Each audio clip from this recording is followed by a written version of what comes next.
पुरानी बात है। एक जंगल में एक लोमड़ी और एक सारस रहती थी। ये दोनों बहुत अच्छे दोस्त थे। सारस रोज लोमड़ी को तालाब से मछली पकड़ कर खाने के लिए जाता था।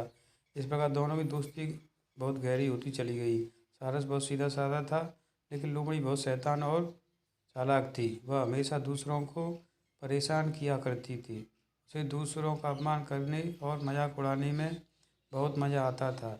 एक दिन उसने सोचा कि क्यों न एक एक बार सारस का भी अपमान किया जाए और उसका मजाक उड़ाया जाए। ऐसा सोचकर उसने सारस को दावत पर बुलाया। उसने जानबूझकर सूप एक प्लेट में परोसा। उसे पता था कि सारस प्लेट में से सूप को नहीं पी सकता। उसे सूप न पीता देख लोमड़ी मन ही मन बहुत खुश हुई और झूठी चिंता दिखाते हुए सारस से पूछने लगी कि क्या बात है मित्र, सूप पसंद नहीं आया क्या?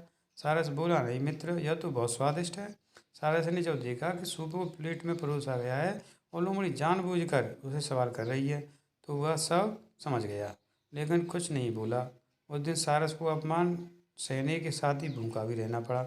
लेकिन जाते जाते सारस ने भी उसे अपने यहाँ दावत पर बुलाया और लोमड़ी दूसरे ही दिन सारस के घर दावत पर पहुँच गई। सारस ने भी दावत में सूप बनाया था और लोमड़ी के साथ लंबी चोंच वाले अन्य पक्षियों को भी बुलाया था। सारस ने सूप को सुराही में परोसा। सुराही का मुंह इतना छोटा था कि उसमें बस चोंच ही अंदर जा सकती थी। लोमड़ी पूरा टाइम सुराही और अन्य पक्षियों को सूप पीते देखती रही। इस बीच सारस ने पूछा, क्या बात है मित्र, सूप अच्छा नहीं लगा क्या? लोमड़ी को अचानक अपने शब्द याद आ गए।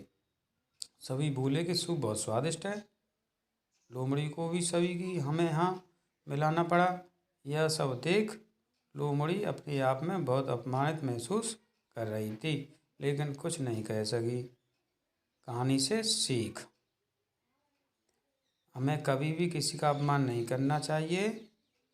हम जैसा दूसरों के साथ करते हैं वैसा ही हमारे साथ होता है।